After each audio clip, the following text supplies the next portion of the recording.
Welcome to the story of Joseph, a man betrayed by his own brothers, sold into slavery, and cast into prison. Yet through every trial, he trusted in God. In time, God raised him to great authority in Egypt under Pharaoh, using his faith, wisdom, and forgiveness to preserve countless lives during a great famine. Now let's begin Joseph's story. In the land of Canaan, there lived a man named Jacob, whom God later called Israel.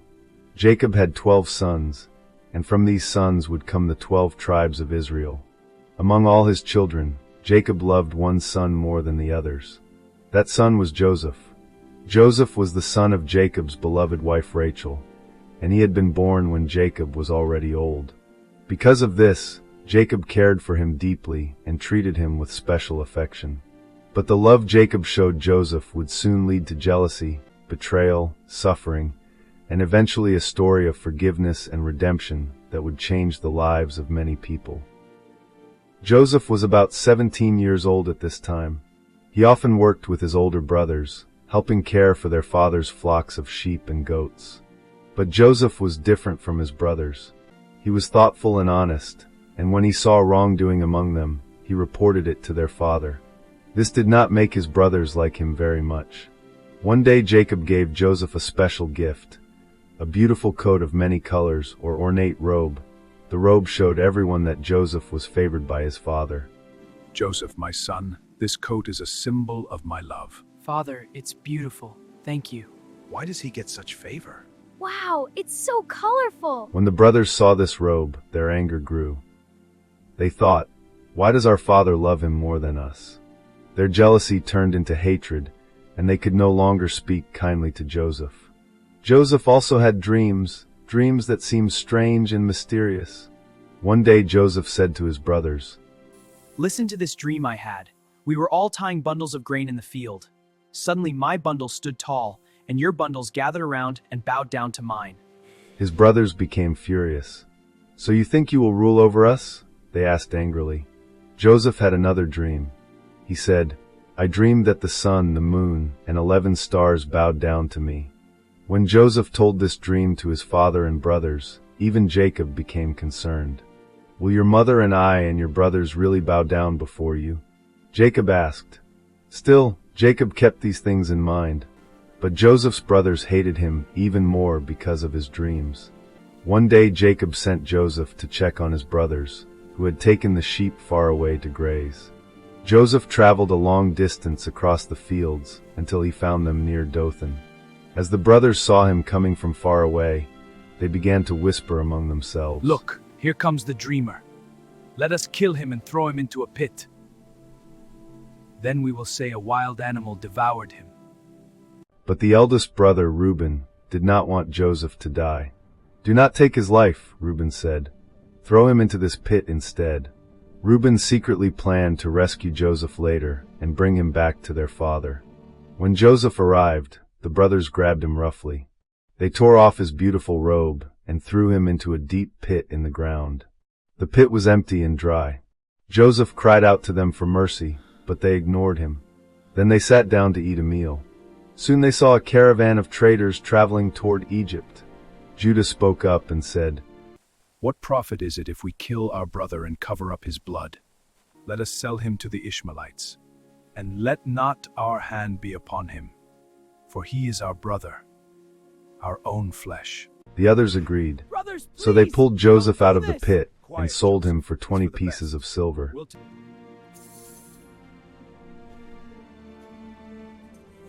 Later the brothers took Joseph's robe, dipped it in goat's blood, and brought it to their father. Jacob recognized the robe immediately. "My son's robe," he cried. He believed Joseph had been killed by a wild animal, and he mourned deeply for many days. No one could comfort him.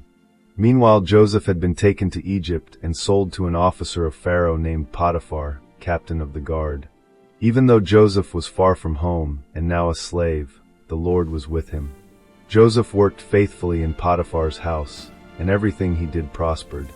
Joseph became 30 years old when Potiphar noticed Joseph's abilities. He trusted Joseph so much that he put him in charge of his entire household. Joseph managed all of Potiphar's possessions. But trouble soon came again. Potiphar's wife began to desire Joseph and tried to tempt him. Day after day she urged him to lie with her. But Joseph refused. Joseph, stay with me. No one will know. How could I do such a wicked thing and sin against God? One day when Joseph entered the house to do his work, Potiphar's wife grabbed his robe and demanded he stay with her. Joseph ran away, leaving his garment behind. Angry and humiliated, she accused Joseph falsely. She told her husband that Joseph had tried to harm her.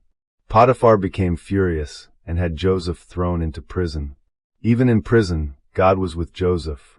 The prison keeper soon noticed Joseph's good character and placed him in charge of the other prisoners. One day 2 prisoners arrived, Pharaoh's cupbearer and Pharaoh's baker. Both men had troubling dreams during the night. In the morning Joseph noticed they looked disturbed. Why do you look so troubled? We both had dreams, but no one can explain them. Interpretations belong to God. Tell me your dreams. In my dream there was a vine in front of me, and on the vine were 3 branches. As soon as it budded, it blossomed, and its clusters ripened into grapes. Pharaoh's cup was in my hand, and I took the grapes, squeezed them into Pharaoh's cup, and put the cup in his hand. As soon as it budded, it blossomed, and its clusters ripened into grapes. Pharaoh's cup was in my hand. I also had a dream. In my dream there were 3 baskets of bread on my head. In the top basket were all kinds of baked goods for Pharaoh, but the birds were eating them out of the basket on my head.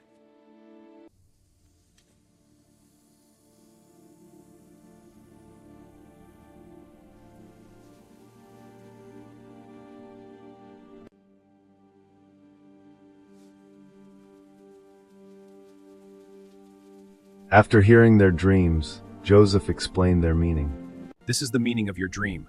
Within 3 days, Pharaoh will lift up your head and restore you to your position, and you will put Pharaoh's cup in his hand, just as you used to do when you were his cupbearer. And for you, this is the meaning of your dream. Within 3 days, Pharaoh will lift off your head and impale your body on a pole, and the birds will eat your flesh. 3 days later, everything happened exactly as Joseph had said. Before leaving prison, Joseph asked the cupbearer to remember him and speak to Pharaoh about him. When all goes well with you, remember me and speak to Pharaoh about me, so that I may be released from this prison. But the cupbearer forgot, and Joseph remained in prison for 2 more years. Then one night Pharaoh had disturbing dreams. In one dream he saw 7 healthy cows come out of the Nile River. Then 7 thin cows appeared and ate the healthy cows. In another dream 7 full heads of grain were swallowed by 7 thin heads. Pharaoh was troubled and called all the wise men of Egypt, but none could interpret the dreams. Then the cupbearer remembered Joseph and told Pharaoh about the young Hebrew in prison who could interpret dreams. Joseph was quickly brought before Pharaoh. Pharaoh said, I had a dream, and no one can interpret it. But I have heard it said of you that when you hear a dream, you can interpret it. I cannot do it, but God will give Pharaoh the answer. Joseph explained that the dreams meant the same thing. 7 years of great abundance were coming to Egypt, but after that 7 years of terrible famine would follow. Joseph advised Pharaoh to store grain during the years of plenty, so the people would survive the famine. Pharaoh was amazed. He said, Can we find anyone like this man, one in whom is the Spirit of God? Then Pharaoh appointed Joseph as ruler over Egypt, second only to Pharaoh himself. During the 7 years of abundance, Joseph stored huge amounts of grain throughout Egypt. Then the famine came, just as God had revealed. The famine spread across many lands, including Canaan. People from everywhere came to Egypt to buy grain. Among them were Joseph's brothers. When they came before Joseph, they bowed down with their faces to the ground. Joseph recognized them immediately, but they did not recognize him. Joseph remembered the dreams he had when he was young. Joseph tested his brothers to see whether their hearts had changed. He demanded that they bring their youngest brother Benjamin to Egypt. This is how I will find out if you are honest men. Leave one of your brothers here. Bring your youngest brother to me. Then I will know you are not spies. When the brothers returned with Benjamin, Joseph invited them into his house. A great feast was prepared. Food covered the table, and the brothers sat together in amazement. But Joseph did something unusual. He gave Benjamin 5 times more food than the others. Joseph watched them closely. He wanted to see if jealousy would rise in their hearts like it had many years before. But the brothers did not complain. They ate and celebrated together. The next morning, Joseph gave them grain and allowed them to return home. But secretly, Joseph told his servant to place his silver cup inside Benjamin's grain sack. The brothers left the city, happy to return to their father Jacob. Not long after, Joseph sent his servant racing after them. "Why have you repaid good with evil?" the servant shouted. "Why have you stolen my master's silver cup?" The brothers were shocked. "We would never do such a thing," they said. "If the cup is found with any of us, that man will become your slave." One by one, the sacks were opened. Finally, the servant opened Benjamin's sack. There it was, the silver cup. The brothers were devastated.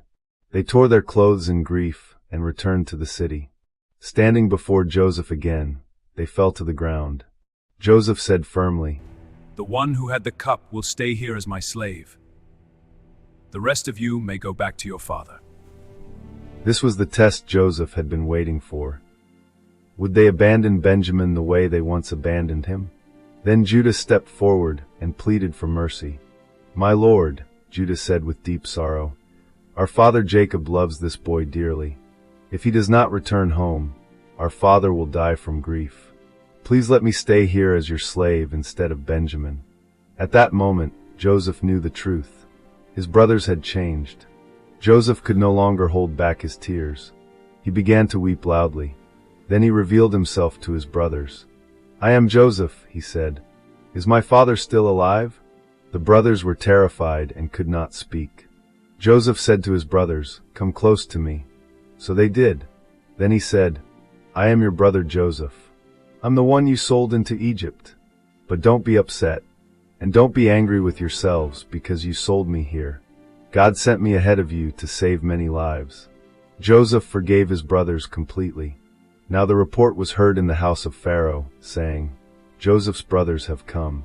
And it pleased Pharaoh and his servants. And Pharaoh said to Joseph, "Say to your brothers, do this. Load your animals and return to the land of Canaan. Bring your father and your households and come to me. I will give you the best of the land of Egypt, and you shall eat the fat of the land." So Joseph gave them wagons according to the command of Pharaoh, and gave them provisions for the journey. To each of them he gave a change of clothes, but to Benjamin he gave 300 pieces of silver and 5 changes of clothes. And to his father he sent 10 donkeys loaded with the good things of Egypt, and 10 female donkeys loaded with grain, bread, and food for his father for the journey. Then he sent his brothers away, and as they departed he said to them, "See that you do not quarrel on the way." So they went up out of Egypt, and came to the land of Canaan to their father Jacob. And they told him, saying, "Joseph is still alive, and he is ruler over all the land of Egypt." And Jacob's heart became numb, for he did not believe them. But when they told him all the words of Joseph, and when he saw the wagons that Joseph had sent to carry him, the spirit of Jacob their father revived. And Israel said, "It is enough. Joseph my son is still alive. I will go and see him before I die." So Israel took his journey with all that he had, and came to Beersheba. There he offered sacrifices to the God of his father Isaac. And God spoke to Israel in visions of the night, and said, "Jacob, Jacob." And he said, "Here I am." Then God said, "I am God, the God of your father. Do not be afraid to go down to Egypt, for there I will make of you a great nation. I will go down with you to Egypt, and I will surely bring you up again. And Joseph shall put his hand upon your eyes." Then Jacob rose up from Beersheba, and the sons of Israel carried Jacob their father, their little ones, and their wives in the wagons which Pharaoh had sent to carry him, and came into the land of Goshen. Then Joseph prepared his chariot, and went up to meet Israel his father in Goshen. When he appeared before him, he fell upon his father's neck, and wept upon his neck a long time. And Israel said to Joseph, "Now let me die, since I have seen your face, and know that you are still alive." The family settled in the land of Goshen, where they lived safely during the famine. Joseph continued to care for the family of Israel and provide for them in Egypt. The story of my life reminds us that God's purpose is greater than human wrongdoing. Through faith, patience, and forgiveness, God can transform suffering into deliverance and turn trials into blessings for many nations. God will bless you the way He blessed me. Trust in Him with all your heart, and He will guide your path and turn your trials into blessings.